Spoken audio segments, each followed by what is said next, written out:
विद्यार्थी मित्रों केम छो बधा जय स्वामीनारायण नमस्कार। लास्ट लेक्चर में આપણે પ્રકરણ નંબર 7 ચાલુ કર્યું છે। પ્રાણીઓમાં રચનાકીય આયોજન।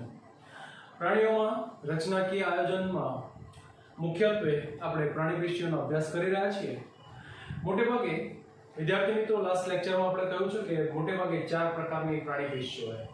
આપણે અત્યાર સુધી બે લેક્ચર અગાઉના ભણી રહ્યા છીએ। 4 પ્રકારની પ્રાણી પેશીઓને એક વખત આપણે ફરી રિવિઝન કરી લઈએ એટલે યાદ રહી જાય આપણને।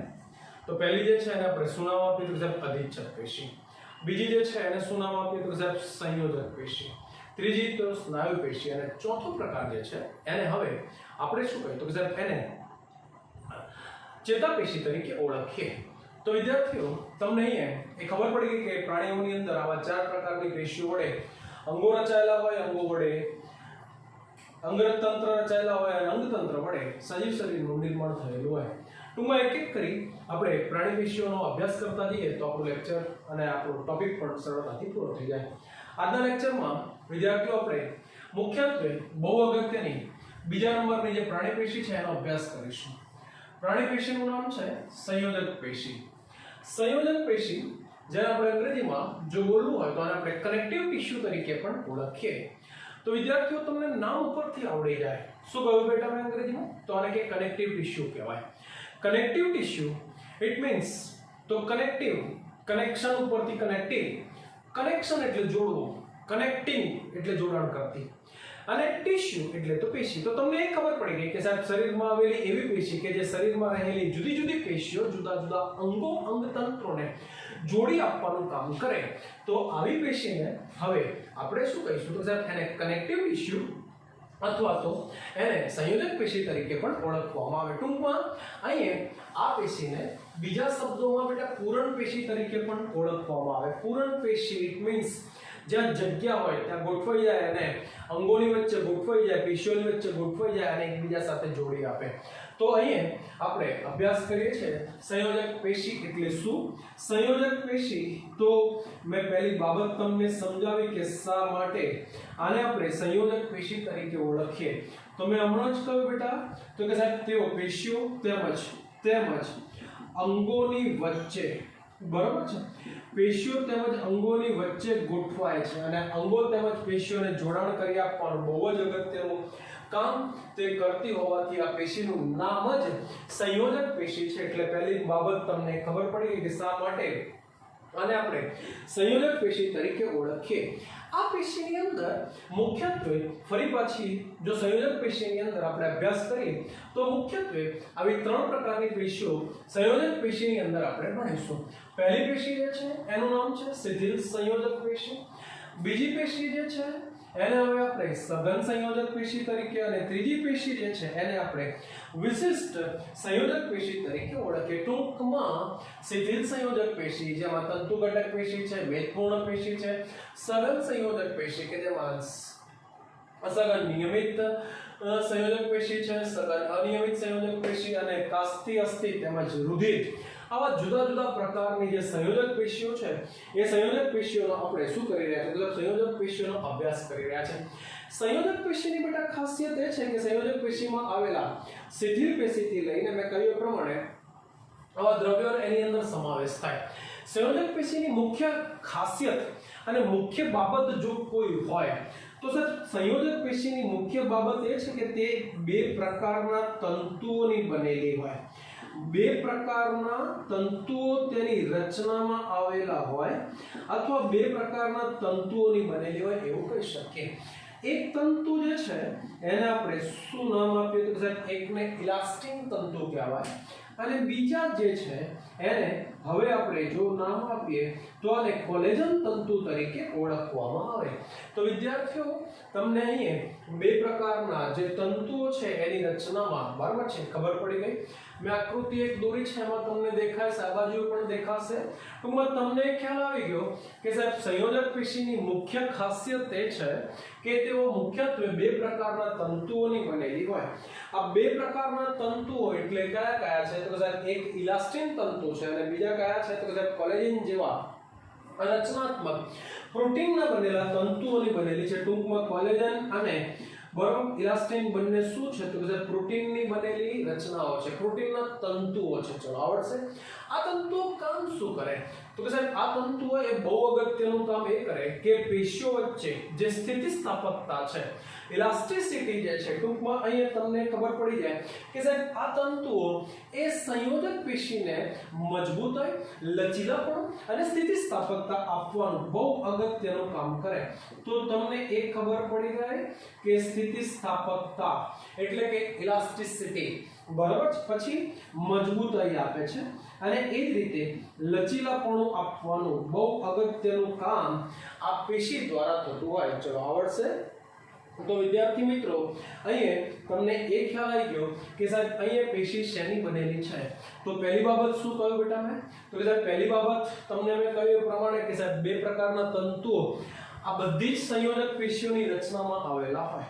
કયા બે છે તો કે સાહેબ એક ઇલાસ્ટિન છે અને બીજું કયું છે તો કે સાહેબ કોલેજન. આ બે પ્રકારના પ્રોટીનના તંતુઓની સંયોજક પેશીઓ બનેલી હોય જે શું કામ કરે તો કે સાહેબ જે પેશીઓને શું આપે છે તો કે સાહેબ સ્થિતિસ્થાપકતા આપે, પેશીઓને મજબૂતાઈ આપે અને લચીલાપણું આપવાનું બહુ અગત્યનું કામ કરે. આ ઉપરાંત પેશીની રચનામાં એવું કહી શકાય કે સાહેબ પેશીની રચનામાં બરાબર છે એમના જે કોષો છે, પેશીની રચનામાં આવેલા જે કોષો છે એ કોષો બીજું કંઈ નહીં પરંતુ રૂપાંતરિત પોલિસેકેરાઇડ, બરાબર છે, રૂપાંતરિત પોલિસેકેરાઇડનો સ્ત્રાવ કરે છે. આ પોલિસેકેરાઇડ એ આ પેશીનું બીજું કંઈ નહીં પરંતુ આપણે એવું કહી શકીએ કે તે એનું આંતરકોષીય દ્રવ્ય છે, તે એનું આધારક છે એવું પણ આપણે કહી શકીએ છીએ. ટૂંકમાં આ દ્રવ્ય કોષો અને તંતુઓની વચ્ચે જમા થઈ જાય. દેખાય તમને બેટા આ એક તંતુ ઘટક પેશીની આકૃતિ મેં દોરેલી છે. તો આ ગ્રીન કલરના અને રેડ કલરના તંતુઓ છે, બાકી બ્લેક અને બ્લુ કલરના દોર્યા છે, રેડ કલરના જે દોર્યા છે એ કોષો છે. વચ્ચે જેટલા ટપકા કર્યા છે એ બીજું કંઈ નહીં પરંતુ પેશીનું શું છે તો સાહેબ આધારક છે. પેશીનું શું છે તો સાહેબ પેશીનું આંતરકોષીય દ્રવ્ય છે. એટલે આવા તંતુઓ અને કોષોની વચ્ચે આધારક દ્રવ્ય જે છે એ જમા થઈ જાય છે, બરાબર છે. તંતુઓની વચ્ચે જમા થઈ ટૂંકમાં એવું કહી શકાય કે તે આધારક તરીકે વર્તે છે. તો વિદ્યાર્થી મિત્રો પહેલા સંયોજક પેશી શું છે, સંયોજક પેશી એને શા માટે કહેવાય, સંયોજક પેશી શેની બનેલી છે અને સંયોજક પેશીની રચનામાં મુખ્ય બે ભાગો કયા છે અને એ જ રીતે સંયોજક પેશીના મુખ્ય ત્રણ પ્રકારો કયા. તો આવા ત્રણેય પ્રકારોની આપણે ક્રમશઃ ચર્ચા કરતા જઈએ. ચલો બેટા અહીં સુધી બધાને ખ્યાલ આવી ગયો છે. આઈ હોપ કે હવે તમને કોઈ તકલીફ નહીં રહે. બહુ અગત્યનો પહેલા પ્રકારથી આપણે ચર્ચા કરીએ તો બોર્ડ ઉપર મેં પહેલો એક પ્રકાર લખ્યો છે. શું લખ્યું છે બેટા તો આને આપણે વાંચીએ તો કે સંયોજક પેશીનો પહેલો પ્રકાર છે શિથિલ સંયોજક પેશી. નામ જ છે એનું શિથિલ. શિથિલ ઇટ મીન્સ છૂટું છવાયું, બરાબર છે, છૂટું છવાયું ગોઠવાયેલી હોય, શિથિલ રીતે ગોઠવાયેલી હોય. તો આને આપણે શું કહીએ તો શિથિલ સંયોજક પેશી. સઘનનો મતલબ પાસે પાસે, મજબૂતાઈ ગીચોગીચ, પણ આ પેશી છૂટી છવાઈ અંગોની વચ્ચે ગોઠવાયેલી હોય, પેશીઓની વચ્ચે ગોઠવાયેલી હોય માટે આ પેશીને શું કહીએ તો સાહેબ આને શિથિલ સંયોજક પેશી તરીકે ઓળખવામાં આવે. શિથિલ સંયોજક પેશીમાં એની ખાસિયત એ છે કે શિથિલ સંયોજક પેશીનું જે અર્ધતરલ આધારક છે એ આધારક પદાર્થમાં, ફરી બોલ્યો એક વખત, શિથિલ સંયોજક પેશીનું બરાબર કેવું લખ્યું બેટા હવે તો એનું જે અર્ધતરલ આધારક છે એ આધારક પદાર્થની અંદર બરાબર કોષો અને તંતુઓ શિથિલ રીતે ગોઠવાયેલા હોય. તો તમને ખબર પડી ગઈ કે આનું જે આધારક દ્રવ્ય છે એ આધારક દ્રવ્યની અંદર તંતુઓ છે અને કોષો જે છે એ શિથિલ રીતે ગોઠવાઈ અને શું કરે છે તો સાહેબ શિથિલ સંયોજક પેશીની રચના કરે છે. શિથિલ સંયોજક પેશી બેટા ફરી જો એનો અભ્યાસ કરીએ તો એ ફરી પાછી બે પ્રકારની હોય. બે પ્રકાર કયા કયા છે તો સાહેબ પહેલો પ્રકાર જે છે એને આપણે નામ આપીએ તો એને તંતુ ઘટક પેશી કહેવાય અને બીજો પ્રકાર જે છે તો એને આપણે મેદપૂર્ણ પેશી તરીકે ઓળખીએ. તો કેટલા પ્રકાર આપ્યા તો સાહેબ બે પ્રકાર આપ્યા. કયા કયા તો કે સાહેબ એક તંતુ ઘટક પેશી છે, બીજો કયો છે તો સાહેબ મેદપૂર્ણ પેશી છે. તંતુ ઘટક પેશી તો મેં એક આકૃતિ આખી દોરેલી છે. આ આકૃતિ બીજું કંઈ નહીં પરંતુ તંતુ ઘટક પેશીની આકૃતિ છે. આકૃતિમાં તમે જોશો તો તમને બે પ્રકારના તંતુઓ દેખાય છે. રેડ કલરમાં જે છે એ ઇલાસ્ટિન તંતુ છે અને ગ્રીન કલરમાં જે છે બેટા એ કયા તંતુ છે તો કે સાહેબ એ કયા છે તો કે સાહેબ કોલેજન તંતુ છે. રેડી. આખી પેશીમાં તમને 3 પ્રકારના કોષો પણ દેખાતા હશે. હું બોલતો જાઉં તમારે પણ જોતા જવાનું. બરાબર. એક દેખાય છે અનિયમિત આકારનો તો કે સાહેબ આ બૃહદ કોષ છે. પછી તંતુ ઉત્પન્ન કરતો આ દેખાય છે બ્લુ કલરનો કોષ તો આનું નામ છે તંતુ કોષ છે. અને આવો જ બીજો એક કોષ છે માસ્ટ કોષ. અને બાકીના જે મેં ભાગ દોર્યા છે ટપકા દોર્યા છે જેની અંદર તંતુ અને આધારક તંતુ અને કોષો ગોઠવાયેલા છે એ ભાગને આપણે શું કહીએ તો સાહેબ આધારક અથવા અંતરકોષીય દ્રવ્ય કહીએ. ટૂંકમાં એ ખબર પડી ગઈ કે સાહેબ તંતુ ઘટક પેશી મોટે ભાગે આપણા શરીરમાં ચામડીની નીચે આવેલી હોય. ટૂંકમાં એવું કહી શકાય કે સાહેબ તે કોની નીચે તો સાહેબ તે ત્વચાની નીચે આવેલી હોય. મોટે ભાગે તંતુ ઘટક પેશીની રચનામાં છે ને બેટા 3 પ્રકારના કોષો આવેલા હોય. કેટલા પ્રકારના કોષો કહીશું તો સાહેબ 3 પ્રકારના કોષો આવેલા હોય. 3 પ્રકારના કોષો કયા કયા છે તો કે માવૃત બસ અથવા તો માતંબ્રુ બસ આ 3 નામ યાદ રાખો. 3 કયા કયા તો કે સાહેબ પહેલો કોષ જે છે એને આપણે શું નામ આપીએ તો સાહેબ એને બૃહદ કોષ કહેવાય. બૃહદ કોષ એ બીજું કંઈ નહીં એક પ્રકારના શ્વેત કણો જ છે. બરાબર. ફરી બોલું. બૃહદ કોષો એ બીજું કંઈ નહીં પરંતુ એક પ્રકારના ભક્ષક કોષો છે અથવા તો રૂપાંતરિત એક કેન્દ્રિત કણ તરીકે પણ ઓળખાય કે જે શું કામ કરે તો સાહેબ જેઓ જીવાણુઓનું ભક્ષણ કરી અને શરીરને એમના ચેપની સામે રક્ષણ આપે. બીજા પ્રકારના જે કોષો છે બેટા એને આપણે શું નામ આપ્યું તો સાહેબ એને માસ્ટ કોષો કહેવાય.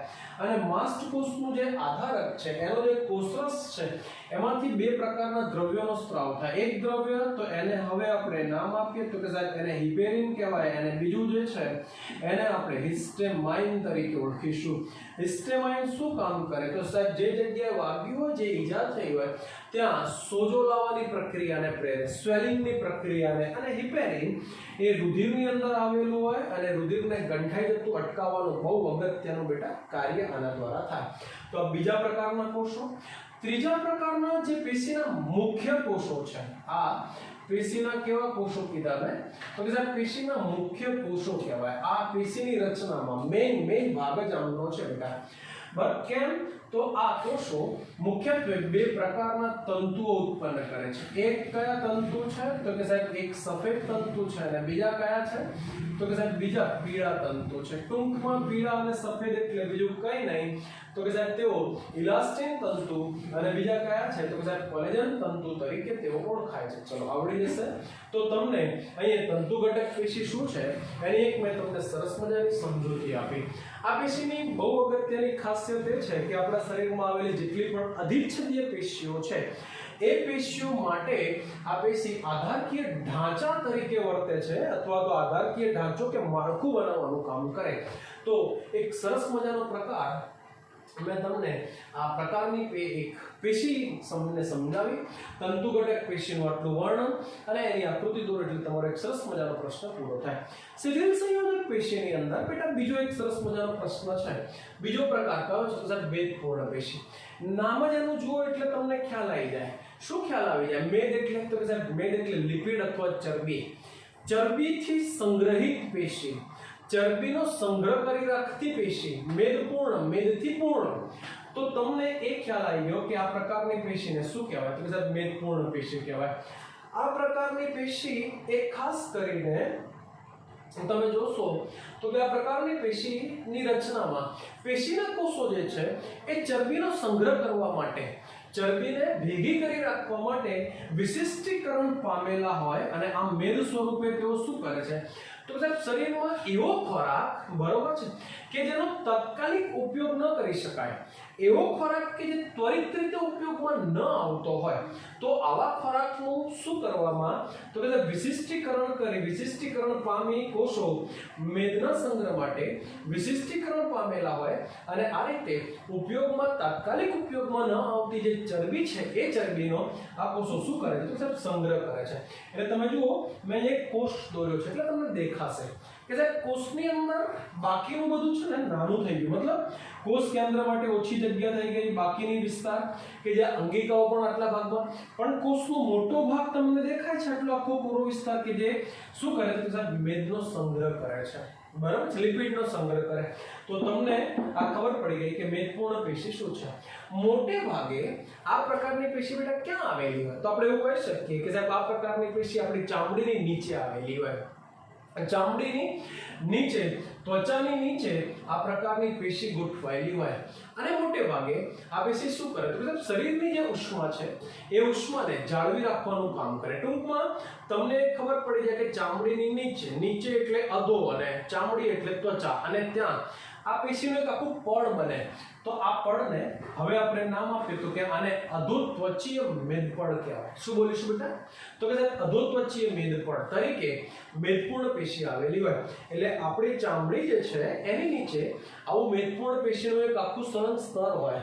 આ સ્તરને મેદ અધોત્વચીય મેદપડ કહેવાય કે જે આપણા શરીરની ઉષ્મા છે શિયાળા દરમિયાન, બરાબર છે, આપણે આપણું ટેમ્પરેચર કેવી રીતે જાળવીએ શરીરનું 37 ડિગ્રી, તો કે આ અધોત્વચીય મેદપડ શરીરના તાપમાનને બહાર ગમે તેટલી ઠંડી થઈ જાય કે -ડિગ્રી ટેમ્પરેચર થઈ જાય, આપણે આપણા શરીરની ઉષ્મા ગુમાવતા નથી. કોને કારણે? તો કે મેદપૂર્ણ પેશી વડે રચાયેલા અધોત્વચીય મેદપડને કારણે. તો બેટા મેં તમને એક સરસ મજાની બીજી એક પેશી શીખવાડી, મેદપૂર્ણ પેશી. ટૂંકમાં સંયોજક પેશીનો આપણે એક આખો પ્રકાર પૂરો કર્યો અને એનું નામ હતું શું બેટા? તો કે શિથિલ સંયોજક પેશી. ચલો આવી જ બીજી એક પેશીનો આપણે અભ્યાસ કરીએ. તો આને આપણે શું કહીએ? તો કે આને સઘન સંયોજક પેશી તરીકે ઓળખવામાં આવે. વિદ્યાર્થીઓ બહુ સહેલું છે અને તમે ધીમે ધીમે ભણો, વિડીયોને વારંવાર જુઓ, બરાબર છે, તમે એને વાંચો અને મુદ્દા પાડીને જો લખો તો ઓબ્વિયસલી તમને ટોપિક આવડી જ જશે. એમાં કોઈ શંકાને સ્થાન નથી. બહુ સરસ ટોપિક છે સઘન સંયોજક પેશી. તો આ પેશીમાં પણ તંતુ તેમજ તંતુ કોષો એવું કહી શકાય કે સાહેબ આ પેશીની અંદર પણ છે ને, બરાબર છે, કોલેજન તંતુ છે, બરાબર છે, અને બાકીના તંતુ ઉત્પન્ન કરતા જે કોષો છે એને શું કહેવાય? તંતુ કોષો કહેવાય. તો મારો કહેવાનો મતલબ એ બેટા કે આ પેશીની રચનામાં એવું કહી શકાય કે તંતુ અને તંતુ કોષો છે ને સઘન રીતે ગોઠવાયેલા હોય. સઘનનો મતલબ શું? તો કે સાહેબ ગીચોગીચ પાસે ગોઠવાયેલા હોય. અહીંયા તો કે સાહેબ તંતુઓ અસ્તવ્યસ્ત છે, છૂટા છવાયા છે, માટે એનું નામ હતું શિથિલ સંયોજક પેશી. અહીંયા તો કે સાહેબ તંતુઓ કેવી રીતે? તો સાહેબ પાસે ડેન્સ રીતે ગોઠવાયેલા હોય, ગીચોગીચ ગોઠવાયેલા, માટે એને આપણે નામ આપ્યું છે.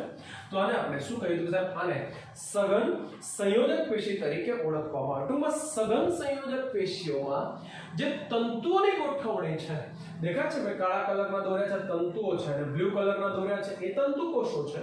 તો તંતુઓની જે ગોઠવણી છે એ નિયમિત અને અનિયમિત રીતે આપણને જોવા મળે. તંતુઓની ગોઠવણી નિયમિત અને અનિયમિત ભાત દર્શાવે અથવા તો નિયમિત અને અનિયમિત સ્વરૂપે આપણને જોવા મળે. એને આધારે હવે આપણે સઘન સંયોજક પેશીના આવા બે પ્રકાર આપીએ. એક તો કે સાહેબ સઘન નિયમિત સંયોજક પેશી અને બીજો પ્રકાર તો કે સાહેબ સઘન અનિયમિત સંયોજક પેશી. ચલો આવડી જશે. સઘન નિયમિત સંયોજક પેશીની ખાસિયત એ છે કે એની રચનામાં જે તંતુઓ કોલેજન તંતુઓ એકબીજાને બિલકુલ લગોલગ ગીચોગીચ પાસે એટલે કે સમાંતર રીતે ગોઠવાયેલા હોય. ટૂંકમાં સમાંતર તંતુઓના ગુચ્છા, ફરી બોલે એક વખત, સમાંતર તંતુઓ જે છે આ પેશીની રચનામાં સમાંતર તંતુઓના ગુચ્છાઓની વચ્ચે કોલેજન તંતુઓ હરોળમાં ગોઠવાયેલા હોય. કેવી રીતે ગોઠવાયેલા હોય? હરોળમાં ગોઠવાયેલા હોય, એકદમ ક્રમબદ્ધ રીતે લાઇનસર ગોઠવાયેલા હોય. અને મોટે ભાગે આ પેશી એ ખાસ કરીને હાડકા, બરાબર છે, અને સ્નાયુઓને જોડતી રચના એટલે કે સ્નાયુબંધ અને બે ક્રમિક હાડકાઓને જોડતી રચના. ફરી બોલ્યો એટલે તમને ખબર પડી જાય.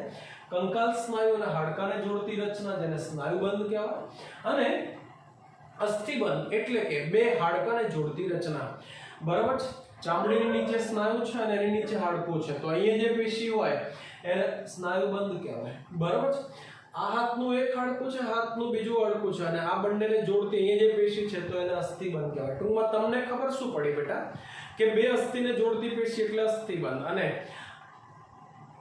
હાડકા અને સ્નાયુને જોડતી પેશી એટલે શું કહેવાય? સ્નાયુબંધ. તો એની રચનામાં સઘન નિયમિત સંયોજક પેશી આવેલી હોય.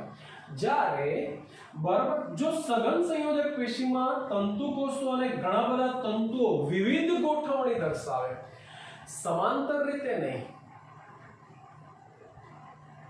નિયમિત રીતે નહીં, મતલબ કે તેઓ ક્રમબદ્ધ રીતે નહીં, હરોળમાં નહીં, જુદા જુદા પ્રકારે ગોઠવાયેલા હોય, જુદા જુદા પ્રકારની ગોઠવણી દર્શાવે, તો આવી પેશીને આપણે શું કહીએ? તો સાહેબ એમને સઘન સંયોજક પેશી કહેવાય. અને આવી પેશી એ પણ આપણી ત્વચામાં જ આવેલી હોય.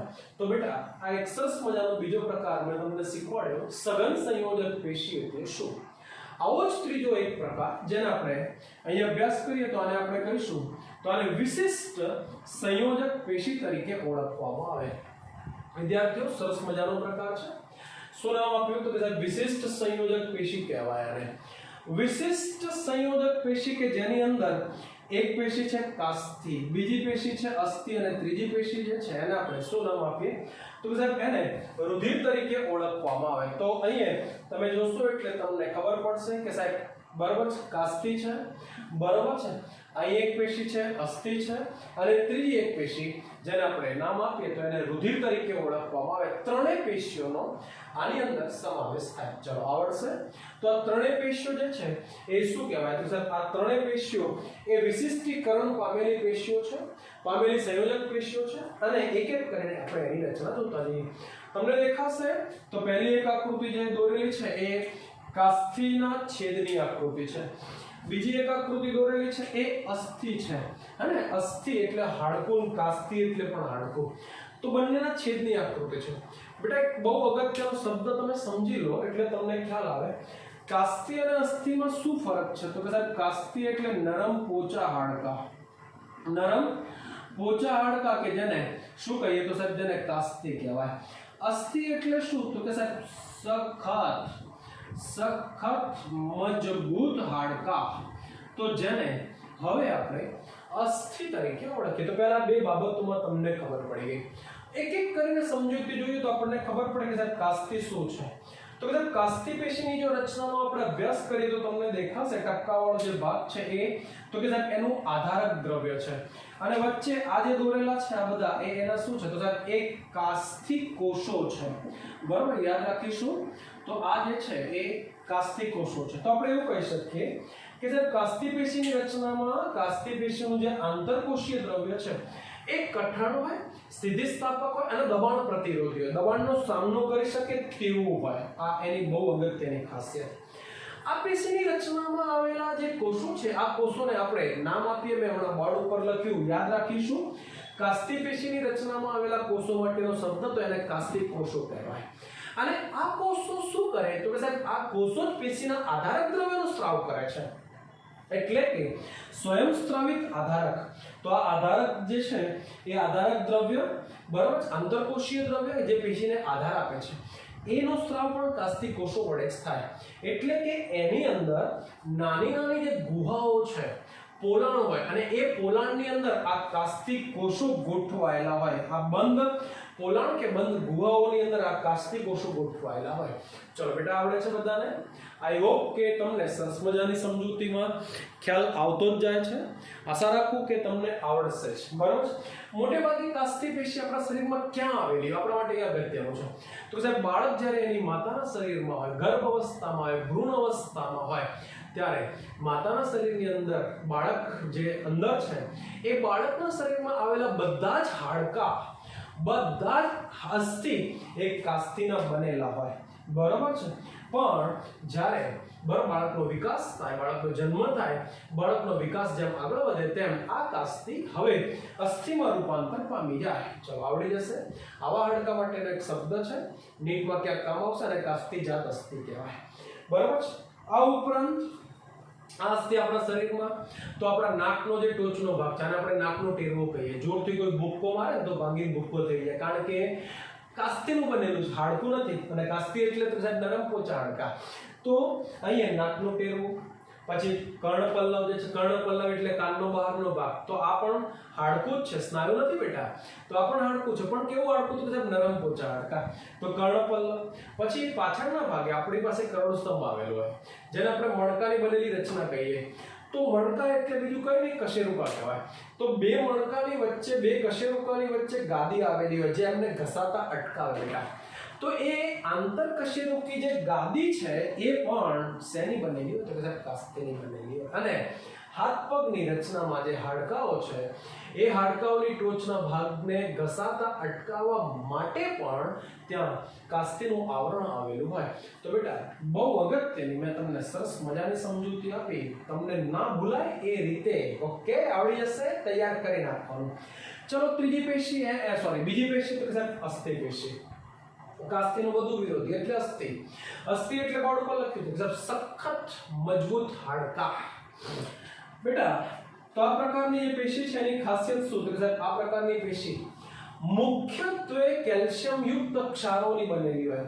કેલ્શિયમ કાર્બોનેટ છે, કેલ્શિયમ મેગ્નેશિયમ છે, કેલ્શિયમ ફોસ્ફરસ છે. બરાબર, આવા જે કેલ્શિયમના ક્ષારો છે એ કેલ્શિયમના ક્ષારો અને કોલેજન તંતુઓની બનેલી સખત, બરાબર છે, પેલી બરાબર. પછી સ્થિતિસ્થાપકની જગ્યાએ અસ્થિતિસ્થાપક આધારક દ્રવ્યમાં બરાબર આ પેશી મજબૂતાઈ આપવાનું કામ કરે અને મજબૂતાઈથી તે ગોઠવાયેલી હોય એવું આપણે કહી શકીએ. ટૂંકમાં આ પેશી બરાબર છે શું કામ કરે? તો સાહેબ અસ્થિ જે છે એ અસ્થિને મજબૂતાઈ આપવાનું કામ કરે છે. ચલો આવડી જશે. ઓકે, બીજો બહુ અગત્યનો મુદ્દો તો સાહેબ આ પેશી કઈ જગ્યાએ? તો સાહેબ આ પેશી બરાબર એક પેશીની રચના જે છે એ પેશીની રચનામાં કોષસ્થાન નામની જગ્યા આવેલી હોય. કોષસ્થાન એટલે બંધ પોલું કોટર, અને એ કોટરમાં પેશીના કોષો કે જેને હવે આપણે અસ્થિ કોષો કહીએ, તો કોષસ્થાનોના અવકાશમાં બરાબર પેશીના કોષો, અસ્થિ કોષો એની અંદર ગોઠવાયેલા હોય. તો તમને ખબર પડી ગઈ, તો આ અસ્થિ કોષ છે આ, બરાબર છે, અને અવકાશની અંદર આ પેશીના કોષો એમાં ગોઠવાયેલા હોય. અને આમ બરાબર પેશી કેલ્શિયમ યુક્ત ક્ષારોની બનેલી હોવાથી આપણા જે શરીરના અંદર આવેલા બધા જ હાડકા જે છે એ આ અસ્થિ પેશીના બનેલા હોય. અને કેલ્શિયમ શરીરને મજબૂતાઈ આપે, એટલે હાડકા બધા કેવા હોય? તો સાહેબ મજબૂત હોય. માટે અસ્થિ પેશી કેટલાક બહુ અગત્યના કાર્યો સાથે સંકળાયેલી હોય. ચલો પહેલું કાર્ય તો સાહેબ પહેલું કાર્ય શરીરનું રચનાત્મક માળખું બનાવે છે. બહુ અગત્યનું કાર્ય. આપણા શરીરનું જે રચનાત્મક માળખું છે, આપણા શરીરનો જે આકાર છે એ અસ્થિ પેશીને આભારી છે. બહુ અગત્યનું બીજું કાર્ય તો સાહેબ શરીરમાં આવેલા જે કોમળ પેશીઓ, કોમળ અંગો જે છે એને શું કરે? તો સાહેબ એને રક્ષણ આપે, એને આધાર આપવાનું ખૂબ જ મહત્વનું કાર્ય કરે છે. બરાબર છે. હૃદય અને ફેફસા તો કે સાહેબ શેની અંદર ગોઠવાયેલા? કે પાંસળી પિંજરની અંદર. પાંસળી પિંજર તો કે સાહેબ અસ્થિ એટલે કે હાડકાનું બનેલું હોય. મગજ તો મસ્તક પેટી હાડકાની બનેલી રચના એમાં ગોઠવાયેલું હોય. તો તમને બીજું એક સરસ મજાનું કાર્ય આવડી જાય. આ ઉપરાંત આપણા શરીરનું મુખ્ય વજન આપણા પગના લાંબા હાડકા ઉપર આવેલું હોય. બરાબર છે. શરીરનું આ લાંબામાં લાંબુ હાડકું કહેવાય, જાનુ પ્રદેશનું હાડકું, જેને આપણે ઉર્વસ્થિ કહીએ. તો ભાર વહનનું મુખ્ય કાર્ય બરાબર આ પેશી એ પગના લાંબા અસ્થિ જે છે એમાં ભાર વહનના કાર્ય સાથે સંકળાયેલી, એટલે લાંબા હાડકા બધા જ અસ્થિના બનેલા હોય. આ ઉપરાંત પેશી શું કરે? તો સાહેબ પેશી સ્નાયુ સાથે શું કરે? તો સાહેબ સ્નાયુ સાથે જોડાય અને શરીર વડે થતું જે હલનચલન છે એ હલનચલન એટલે કે કંકાલ સ્નાયુ સાથે આ અસ્થિ જોડાય, પારસ્પરિક ક્રિયા દ્વારા શરીરનું હલનચલન એક જગ્યાએથી બીજી જગ્યાએ દોડવું, ચાલવું, કૂદવું વગેરે ટૂંકમાં હલનચલનને શક્ય બનાવવાનું કામ કરે. અને બહુ અગત્યનું બેટા હાડકું, બહુ અગત્યનું કાર્ય કે શરીરના જે લાંબા હાડકા છે, પગના હાડકા છે કે હાથના હાડકા જે કંઈ છે એ બધા જ હાડકા અંદરથી પોલા હોય. અને એ પોલાણની અંદર બરાબર માવા જેવી પેશી, માવા જેવી રચના જેને આપણે બોન મેરો અથવા તો અસ્થિમજ્જા તરીકે ઓળખીએ. અને અસ્થિમજ્જા બહુ જ અગત્યનું છે. 12મા ધોરણ સુધી યાદ રાખીશું. બોન મેરો કહેવાય કે જે આપણા રુધિર કોષો જે છે, રક્તકણ, શ્વેતકણ, ત્રાક કણિકાઓનું જન્મસ્થાન કહેવાય. એટલે કે અસ્થિમજ્જામાં આપણા રુધિર કોષો ઉત્પન્ન થાય છે. અને રુધિર કોષોનું બહુ અગત્યના કાર્યો પણ આપણને ખબર હોવી જોઈએ.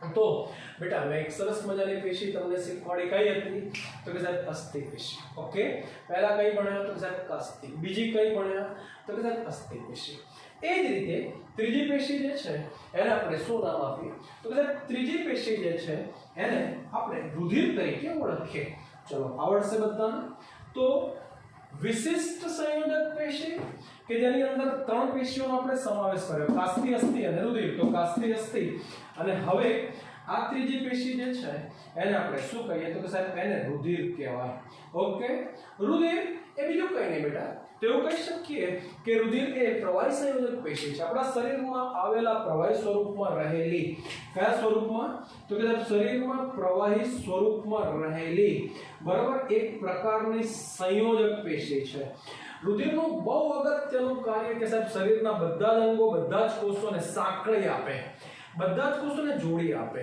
રુધિર એ મુખ્યત્વે આવા બે ભાગોની બનેલી હોય બે ભાગો કયા કયા તો સાહેબ રુધિરમાં આવેલા પ્રવાહી ભાગને શું કહીશું તો કે સાહેબ પ્રવાહી ભાગ જે છે એ પ્રવાહી ભાગને રુધિર રસ કહેવાય અને એની અંદર બરાબર છે એની અંદર શું આવેલા હોય તો સાહેબ એમાં રુધિર કોષો આવેલા હોય શું આવેલા બેટા રુધિર કોષો આવેલા હોય રુધિર કોષો એ મુખ્યત્વે આવા ત્રણ પ્રકારના હોય કેટલા પ્રકારના કયા ત્રણ પ્રકારના રુધિર કોષો જેમાં પહેલા જે છે એને આપણે શું નામ આપ્યું તો સાહેબ આને આરબીસી કહેવાય આરબીસી એટલે બેટા રક્તકણ બીજા કયા છે તો ડબ્લ્યુબીસી કહીશું એને એટલે કે શ્વેતકણ અને ત્રીજા કોષો જે છે એને આપણે ત્રાકણિકાઓ તરીકે ઓળખીએ તો વિદ્યાર્થી મિત્રો રુધિર અને એમાં આવેલા બે ભાગોની તમને ખબર પડી ગઈ પ્રવાહી ભાગને શું કહ્યું તો કે સાહેબ એને રુધિર રસ કહેવાય જુદા જુદા પ્રકારના કાર્યો સાથે સંકળાયેલું હોય O2 પોષક દ્રવ્યો ઉત્સર્ગ દ્રવ્યો